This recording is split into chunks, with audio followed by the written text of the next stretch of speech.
একজন মানুষ চলে গেলে শুধু একটি জীবন থেমে যায় না, থেমে যায় একটি সময়, একটি ভাবনা, আর কখনো কখনো একটি পুরো সংস্কৃতির শ্বাসও। তেমনি এক শূন্যতা রেখে গেলেন বরেন্দ্র চিত্রশিল্পী, নির্মাতা ও পাপেট আন্দোলনের প্রতীকী মোস্তফা মনোয়ার। সোমবার সকালে রাজধানীর একটি হাসপাতালে চিকিৎসাধীন অবস্থায় তিনি শেষ নিঃশ্বাস ত্যাগ করেন। তার বয়স হয়েছিল 90 বছর।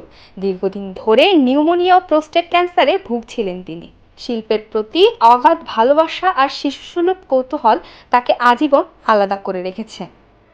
এক জন্মদিনে তিনি বলেছিলেন, বড় হওয়া ভালো না, ছোট থাকাই ভালো। এই কথাতেই ফুটে ওঠে তার জীবন আদর্শ।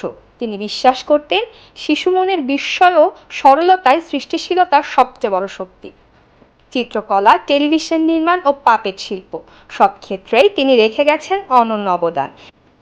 শিশুদের জন্য নির্মিত মিনাক সহ নানা কাজ ও বাংলাদেশ টেলিভিশনের নতুন করে অনুষ্ঠান তাকে মানুষের হৃদয়ে স্থায়ী জায়গা করে দিয়েছে। ভাষা আন্দোলনের সময় প্রতিবাদী কার্টুন আঁকার কারণে কারাবরণও করেছিলেন তিনি।